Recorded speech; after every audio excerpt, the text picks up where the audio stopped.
and the start of a brand new week.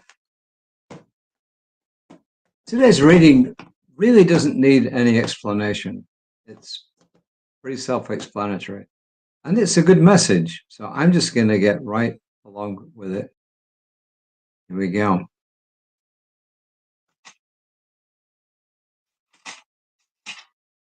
Assuming my thing is not cooperating. Hold on there. I don't know how this did it. It flips about 20 pages all at once, but anyway, here we go. It's called Be the Light. The first quote is from someone I'm sure you've all heard of, Anne Frank.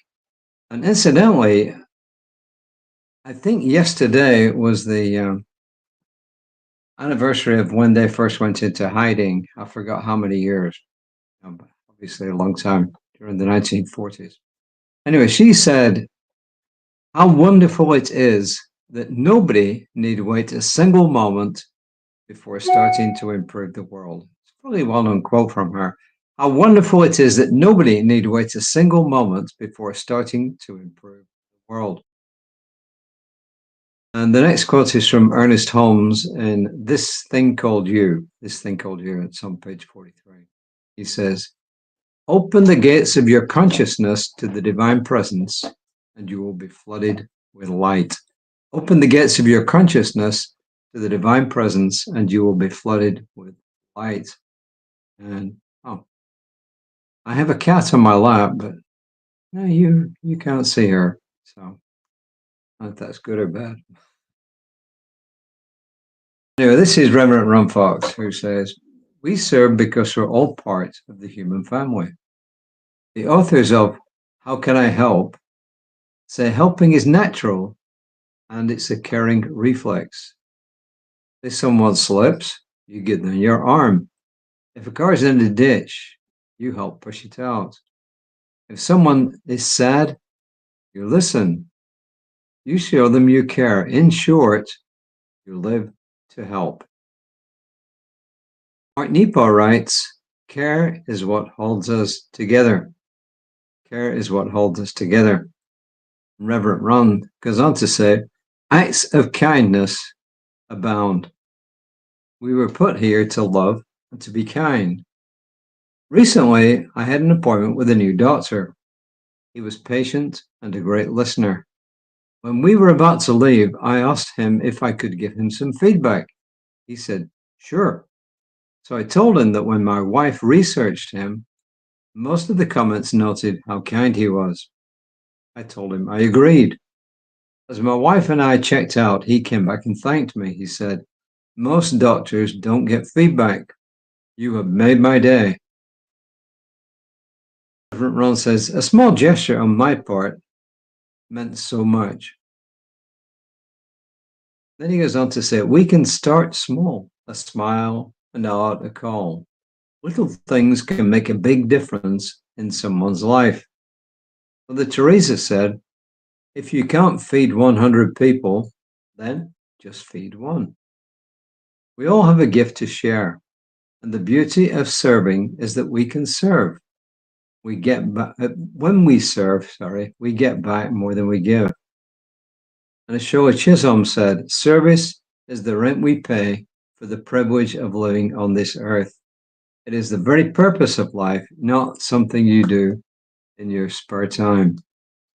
And I'm going to tell you, I am eternally grateful to my mother's brother. My father died when I was 4 years old, and he kind of took me under his wing. He became like a second father.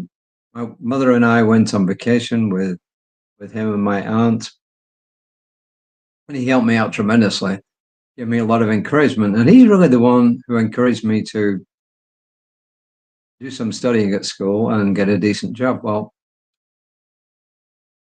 I did pass my exams and I did get a decent job. Did I do a lot of studying? I don't know. But the point is, he often went out of his way to help me. He would take me to soccer matches when I was tiny, and he would help me in numerous ways. So He's someone to whom I'm eternally grateful. So my question to you is twofold. I got two questions. One is, to whom are you grateful? And do you agree with Reverend Ron Fox and the others that helping other people is natural and it's part of what we do? So I think it's a pretty simple message for today, but I think it's a good message. And he gives us a couple of affirmations. Yeah, today's reading is pretty short. Today, I make a silent promise to love. Now you got to be careful how you read this one, and you'll see why in a minute. Today, I make a silent promise to make love and compassion part of my life. I reach out to those I love and tell them how thankful I am to have them in my life. If you pause at the wrong point there, you give the wrong message. Today, I make a silent promise to make love. And then you've got to make sure that you carry on and say, and compassion part of my life. So yeah, I thought I'd end with a little bit of humor there. So as I said, today's message is straightforward. It's one that doesn't need much explanation. Oh, there goes the cat's tail. Yep. She is one of our three friends. Oh, she's gone. Now that I'm finishing, she's gone. So anyway, if you like our messages, please like us wherever you see it. Facebook, Tumblr, where else does it go? Oh, it goes to LinkedIn, it goes to Instagram, it goes to, let me see, Blue Sky, and a couple more, I think. So wherever you see it, please give us a like. It would be really appreciated. And if you like messages like this one, which are positive and uplifting, right? Please pass it on. Please repost it. You know, we would love it if you would repost it. So remember, although you may have seen this on my own personal Facebook page or my own personal Blue Sky page or whatever, you know, I am always representing Creative Life Spiritual Center as well as myself, which is why I'm here. So until next time, please take care of yourself. Remember, my colleague, Reverend Lisa, will be on Creative Life Spiritual Center's Facebook page at 9:15 tomorrow morning. She will probably be on longer than I am because her method of delivery is different than mine, and it's no better, it's no worse, it's just different.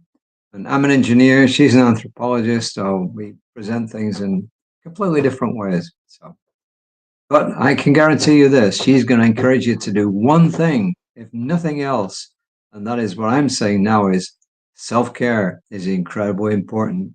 Please take care of yourselves, and then you can indeed serve others. But taking care of yourself first is really, really important. So until next time, namaste.